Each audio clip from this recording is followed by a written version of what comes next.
It's been great. I mean, I have no frame of reference other than to, and the relationships I've been able to build with some of the staff with the Jackals team has been fantastic. Between Jared Abbott and Nate Cook, everybody's been real welcoming for me and of my time. My family feels real welcome as well. Jared and I have been, doing most of the heavy lifting in terms of player signings.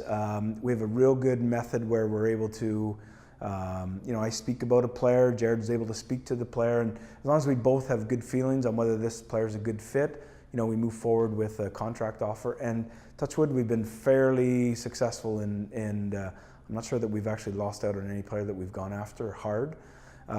So that part has been good. It's been fairly quick in terms of how these signings have all unfolded, and so we do hope to have a new team for Jackals fans to rally around and to enjoy looking at a real exciting product on the ice every night. Yeah, I mean, challenging for me is just the transition in the role and just, making sure I'm ultimately organized for everything. I think every coach wants to be seen as that. I certainly do. And the hard part is that you can only prepare so much. Really, the hard part of the league, from my experience and exposure to it, is that you play such a large volume of games, and your ability to transition, from team to team in your advanced scouting is key. And so I think it's really going to be difficult, it's going to be really important for me to just make sure that once we play a team that we get ready for the next team, right away. And you can take advantage of your past notes, but teams and coaches change. So I think it's just for me to be current with the upcoming opponents we're going to play. Further to the last point, I mean, I do understand the rhythm of the league, and it is a challenging league for the volume of games and the number of kilometers a team has to put down, and asking players to go back to the well night after night. And so I think it's really important for me, and I think that's where the transition with a new assistant coach, player assistant coach in Mike Duco, he'll be great for me. And again, it's what I said in my earlier discussion. For me, not having played, it's easier for me to say, hey, play your third game in 3 nights. And for me not to plan for them and how to customize their rest so that they're able to perform on those nights, I need to have an assistant coach that's been in their shoes, that knows exactly what it's all about. And I think for me, it's just real important to make sure that we're prepared for games or months when we have a whole host of games so that we're fresh every time we play.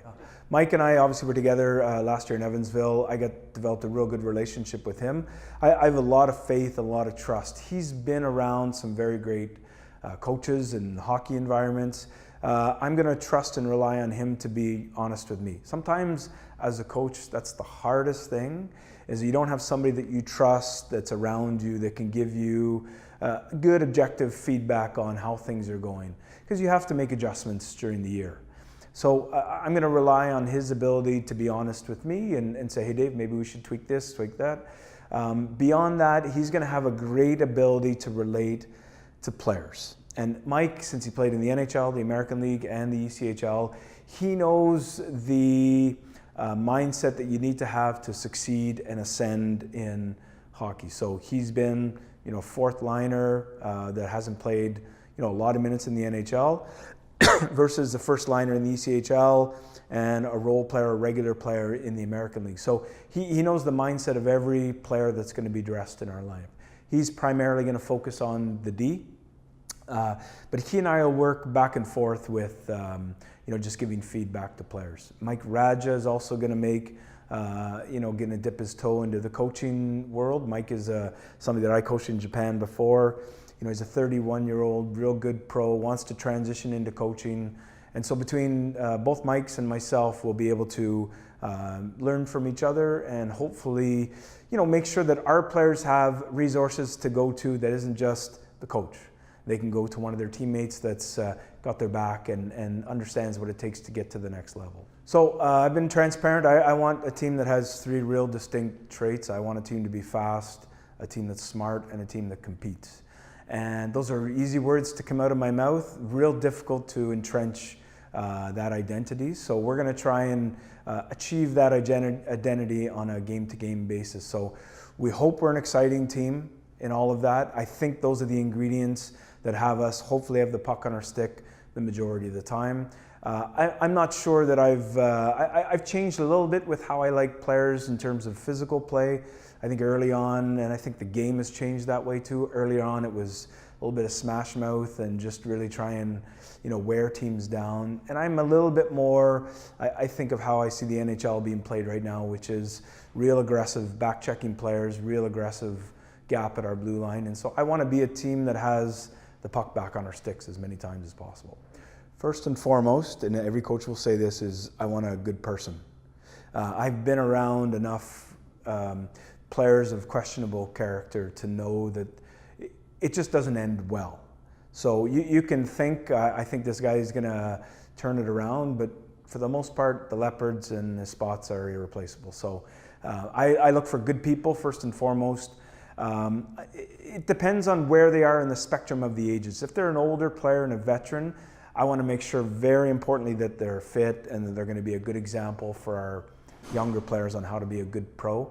If they're young guys, I want to make sure that their goals are to get up and out of the ECHL. I really do want to have this seen as a spot where players are using it as a destination to transition to something in their game. And to me, that's what fans of Elmira hockey should celebrate, is that guys came here, they made a huge imprint on the Elmira fans, and for that they were rewarded with getting an opportunity, to transition in the game. Yeah, no, I think there's no secret about it. I think it's really important. They've understood me, what I'm all about, and I think they also understand, those core values that I place importance. So I know they're good people. The people that are going to come here that I've had any sort of history with, I think it just helps them themselves too. They know the message that's going to come from me. I think it's easier for them to customize how they can serve, that vision and that role a little bit better. A lot of hockey players want to make sure they're doing the right job. And so if you're confusing in your message, it makes it really frustrating for a player to do his job. Most players want to be able to deliver on the coach's message. So for me, I think what I bring is a bit of a consistent, message. Players can understand exactly what I want. Well, I'm from Ottawa, so I think Elmira had a long association with the Senators. So I always knew about this organization. And, certainly in the league, when I was in Evansville last year, you just look at, what are situations that may be a good fit for somebody like me. When the opportunity arose, then I certainly expressed my interest. And, the more that I become associated with the team, I just feel so much I'm really humbled for the opportunity. I know this is a rich history here, and I know that people here are proud, they love their hockey team, and I just want to make sure that we are serving, the good fans of this team.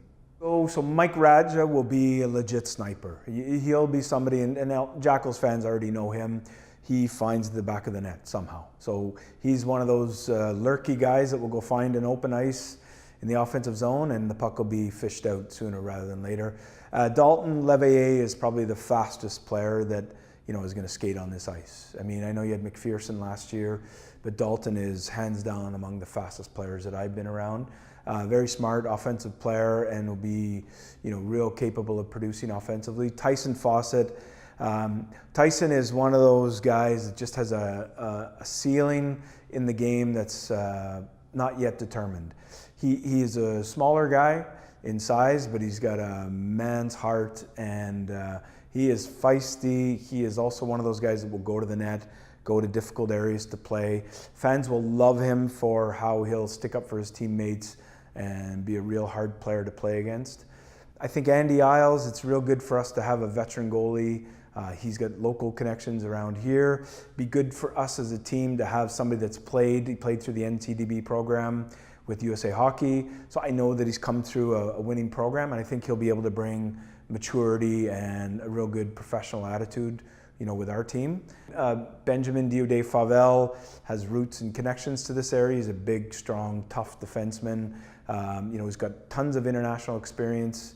He'll be fantastic with us as well. Matt Zay, I got exposure to last year. Big, strong New York State native that will also be feisty and difficult to play against. but he'll also have a ceiling where he can create his own ending.